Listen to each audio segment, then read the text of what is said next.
Growing up, I believed family and business could mix perfectly.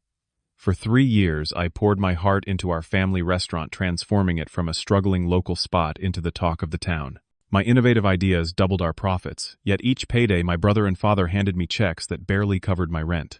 When I finally stood up for myself, their response shattered me. Little did they know, walking away would be the best decision I ever made. Before I continue this story, let me know where you're watching from and hit that subscribe button if family betrayal stories resonate with you. After graduating college with my business degree, I faced a crossroads. Several corporate firms had extended job offers with impressive starting salaries and benefits packages. But when my father called about our struggling family restaurant, I put those opportunities on hold. The business my grandfather had built from nothing 40 years ago was now barely staying afloat. My decision to return home was driven by a mix of family loyalty and genuine belief I could make a difference. The restaurant sat on a corner lot in our hometown, a once bustling establishment now showing clear signs of decline. The burgundy awning was faded, the menu hadn't changed in 15 years, and the interior looked trapped in a different decade. My father, a traditional man who believed in doing things the way they had always been done, had taken over after my grandfather stepped back due to health issues. My older brother Jake had been working there since high school, never pursuing higher education but always quick to assert his seniority. When I arrived for my first day, the warm welcome surprised me. My father clapped me on the back, proudly telling the staff about my business degree. Jake gave me a quick tour, mentioning how my fresh perspective might be just what they needed. I remember standing in the kitchen that first morning, running my fingers across the same counter where my grandfather had taught me to knead dough as a boy. This place had been his pride and joy, a gathering spot where families created memories over homemade meals. Now it was my turn to contribute to that legacy. Our neighborhood had changed over the years, young professionals moving in alongside the longtime residents. Yet our customer base remained primarily older regulars, whose numbers dwindled each year. The restaurant had failed to evolve with the community around it. My first initiative was creating social media accounts and building a simple website showcasing our history and menu. I spent evenings photographing dishes, writing compelling descriptions, and designing a user-friendly interface. Within weeks, younger customers began trickling in, phones in hand, mentioning they had discovered us online. Next came menu innovation. Working with our head chef, I developed a signature dish that blended my grandfather's traditional recipes with modern flavors. We called it the Heritage Plate, and it quickly gained attention. A local food blogger visited, loved it, and posted a glowing review that was shared hundreds of times. The online ordering system I implemented increased our takeout sales by 30% in the first month. My staff training program improved service quality and reduced turnover. By organizing special events like wine pairing nights and live music Saturdays, we began filling tables even on traditionally slow evenings. I still remember the first truly successful event, a farm-to-table dinner featuring local producers. Every seat was filled, and a prominent food blogger called our transformation remarkable. That night, as we counted the highest single-day revenue in years, my father squeezed my shoulder and said, "We might make a restaurateur of you yet, son." Jake added that if things continued this way, we would discuss bringing me on as a partner after my probationary period. Those words filled me with pride and motivation. I was making a difference in our family legacy while building my own future. Customers began asking for me by name, praising changes and sharing how they were bringing friends who had never visited before. For the first time since returning home, I felt confident about postponing those corporate jobs. 3 months into my return, we closed our most profitable quarter in a decade. Sales had increased by 70%, and our customer base had diversified significantly. According to the metrics I tracked, my initiatives were directly responsible for about 80% of this growth. The probationary period we had agreed upon had ended, and I was expecting the salary review and performance bonus we had discussed. My student loans were coming due, and I had been living on a bare minimum starter wage, investing extra hours without compensation because I believed in the long-term payoff. The conversation I had been anticipating came during Sunday dinner at my parents' house. As Mom served, dessert, Jake cleared his throat and announced that while profits were up, we needed to be smart about reinvestment. All surplus would go back into the business for renovations and equipment upgrades. There would be no bonuses this quarter. I glanced at my father, expecting him to mention our agreement, but he nodded along with Jake. "We need to think long-term, Hamish. Building something sustainable means making sacrifices now." That might have been easier to accept, if not for what I saw the following week. Jake pulled into the restaurant parking lot driving a brand new luxury SUV. When I casually asked about it, he mentioned something about needing reliable transportation for restaurant supply runs. Those reinvested profits had somehow found their way into his personal vehicle upgrade. Sunday dinners became increasingly uncomfortable. My mother would praise the restaurant's success, my aunt would mention hearing about us from friends who had visited, but my contributions remained unacknowledged. Meanwhile, my bank account barely covered rent and minimum loan payments. The corporate job offers I had declined would have paid 5 times what I was making. I began noticing other disturbing patterns. One Tuesday morning, I arrived early to find Jake presenting my detailed marketing plan to my father. I had spent the weekend creating it with seasonal promotions and targeted advertising strategies for the coming year. "That looks excellent, Jake," my father said, impressed by what he saw. "This kind of innovative thinking is exactly why you are management material." I stood in the doorway, coffee in hand, watching my brother soak up praise for my work. When I attempted to speak up, Jake quickly interjected. It was a team effort, of course. Hamish helped with some of the details. My father nodded absently, already moving on to operational questions directed solely at Jake. I became invisible in that moment despite being the architect of our recent success. The following month, a local magazine wanted to interview the minds behind our remarkable turnaround. Jake represented the restaurant, describing his vision for bringing traditional dining into the modern era. The article featured his photo beside quotes about embracing social media and innovative menu development strategies I had implemented and championed. When I finally gathered the courage to confront him, his response left me stunned. "You should be grateful we gave you a chance right out of college. Most people have to prove themselves for years before getting opportunities like this. Besides, this is a family business, not a corporate ladder for you to climb." I approached my father privately, explaining my concerns about recognition and compensation. His response was equally dismissive. "Your generation always wants trophies and rewards before paying dues," he said. "Your grandfather worked 7 days a week for 20 years before taking his first vacation. Perhaps your fancy business degree gave you unrealistic expectations about how the real world operates."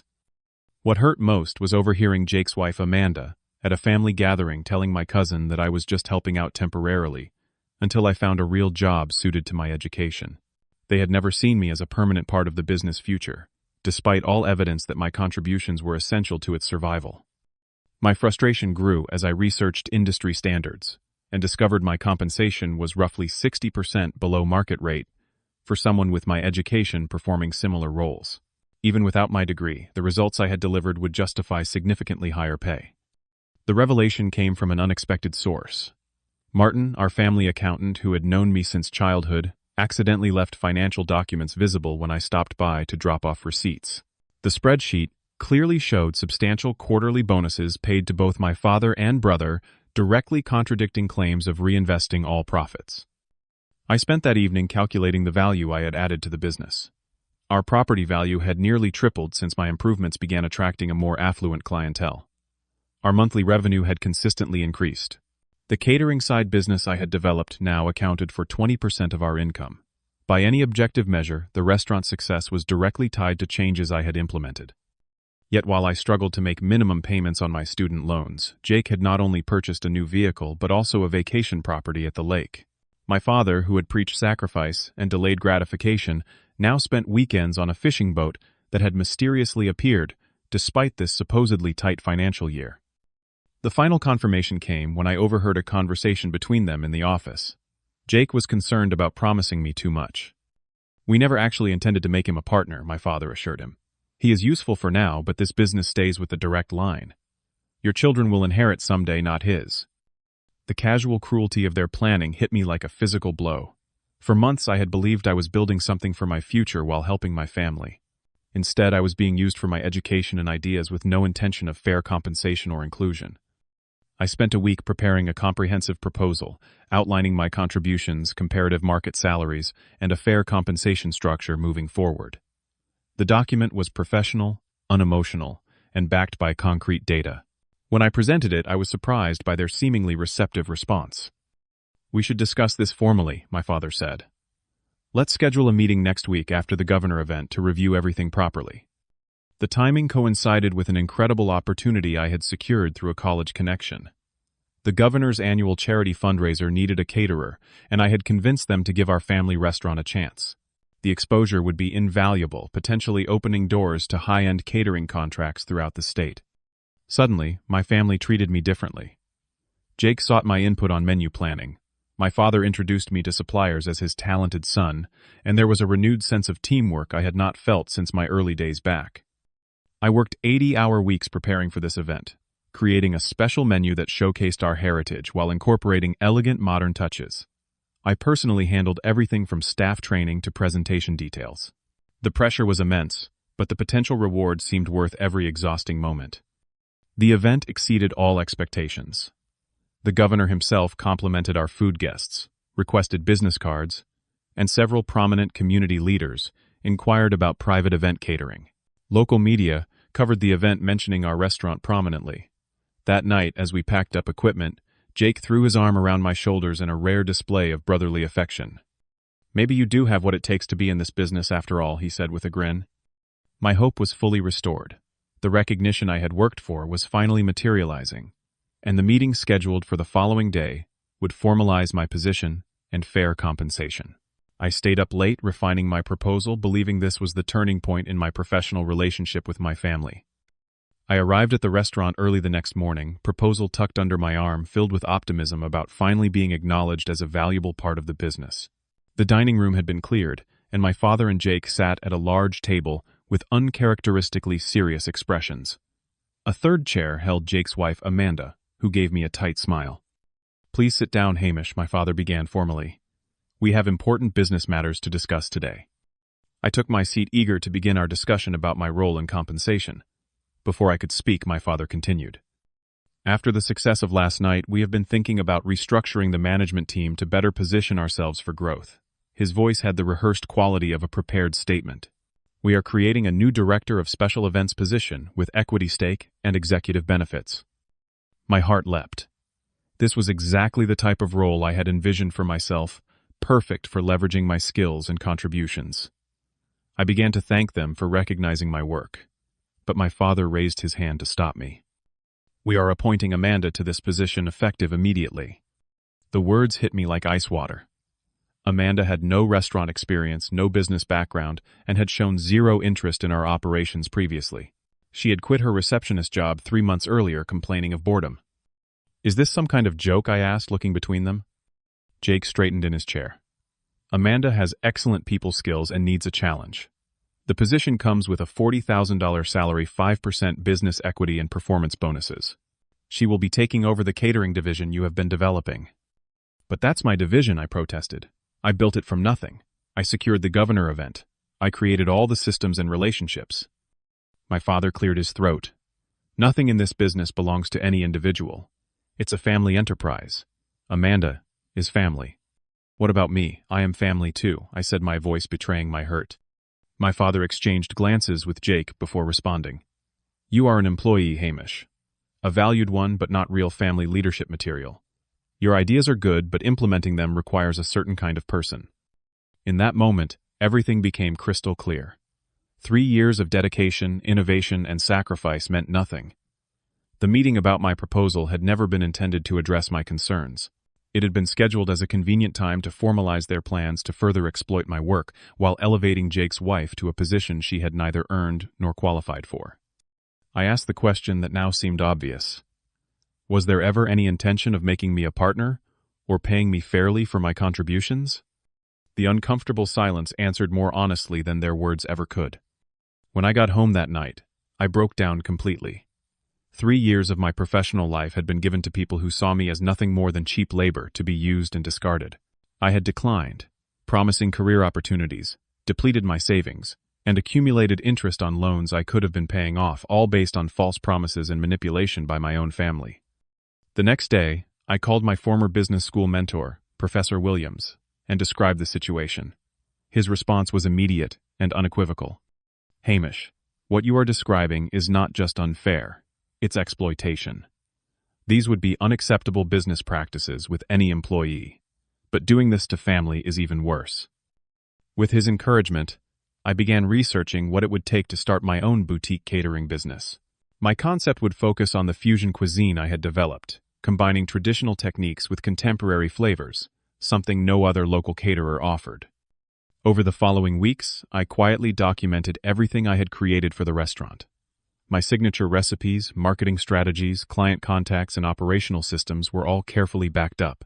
While the restaurant itself was family property, my intellectual contributions were mine to take. I met discreetly with several staff members who had been hired during my tenure and had expressed frustration with the current management. Without making any promises or solicitations, I gauged their satisfaction and future plans. Most indicated they would follow me if an opportunity arose. I applied for a small business loan using my business plan and the documented success of my catering division as evidence of viability. To my surprise and relief, it was approved quickly.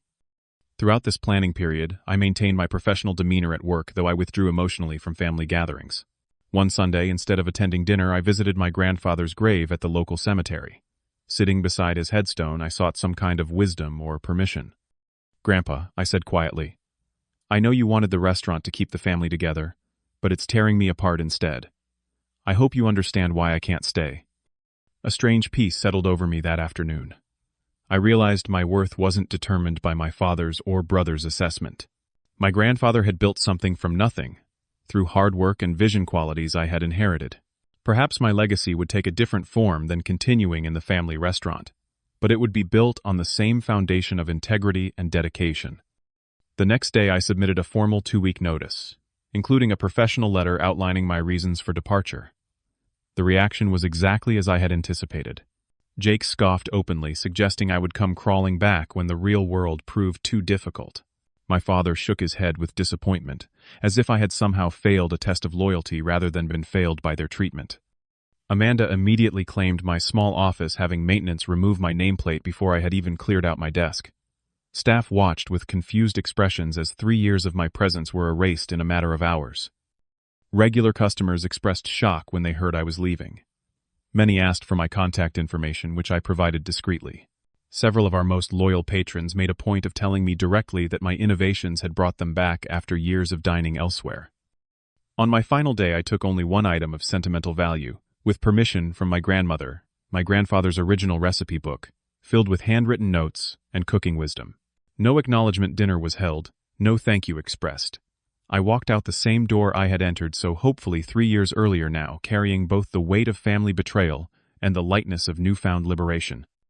The first weeks on my own were challenging. I converted half of my small apartment into a makeshift office, drafting business plans and menu concepts, while applying for necessary permits and certifications. Self-doubt crept in during quiet evenings. Jake's dismissive predictions echoing in my mind. Had I made a catastrophic mistake? I named my new venture Heritage Catering, a nod to my grandfather's influence while establishing my own brand. My business plan focused on boutique events, featuring locally sourced ingredients and personalized service, a niche underfilled in our regional market. Kitchen space proved to be my first major hurdle. Commercial kitchens were expensive to rent, and building my own was out of the question with limited capital. The solution came unexpectedly when a former restaurant customer who owned a downtown event space offered their underutilized kitchen during off-hours at a reduced rate. My first client was another former restaurant patron who had specifically sought me out for her daughter's college graduation party. The event was small but successful, generating excellent word of mouth, and leading to 3 more bookings. I reinvested every dollar of profit into equipment and marketing. By month 3, I had established enough regular business to hire 2 part-time staff members. By month 5, Sam, our former restaurant sous chef, who had trained under me, left the family business to join Heritage Catering full-time, bringing valuable skills and another vote of confidence in my venture. The 6-month milestone brought a significant achievement: financial stability. My business was generating consistent revenue, all operational costs were covered, and I was paying myself a modest but fair salary.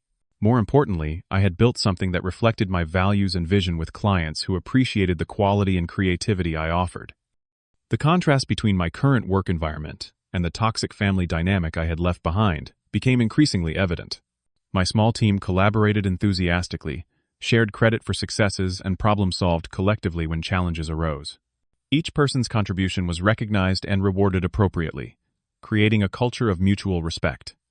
Meanwhile, I heard through industry connections that the family restaurant was struggling.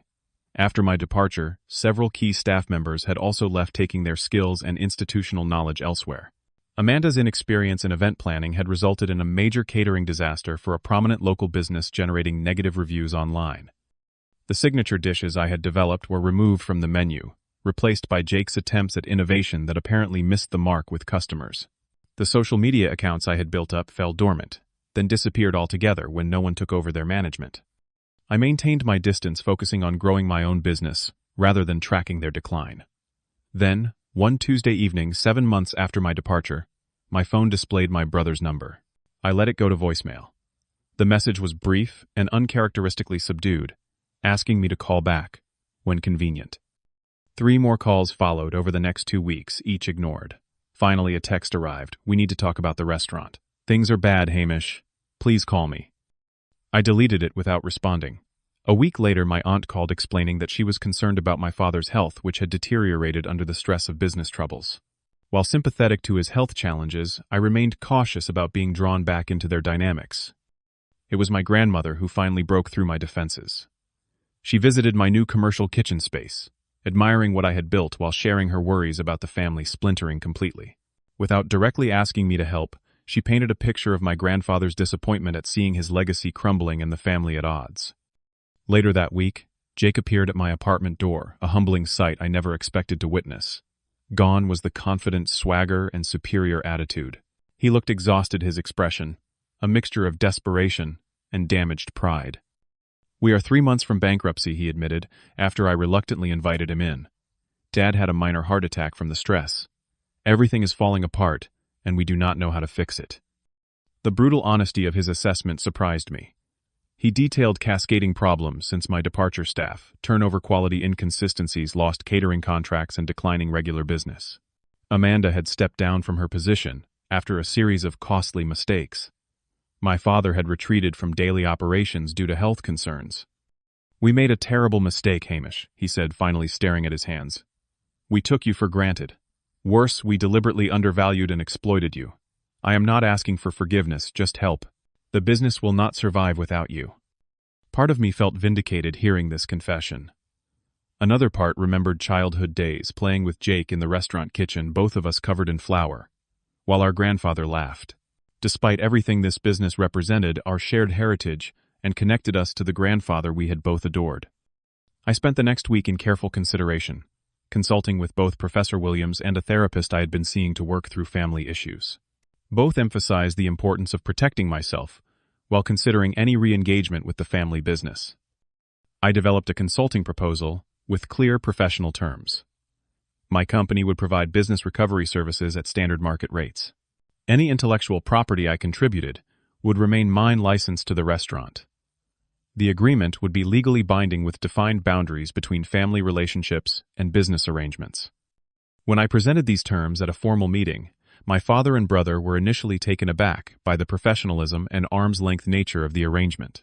They had expected familial obligation to outweigh business considerations, just as it had before.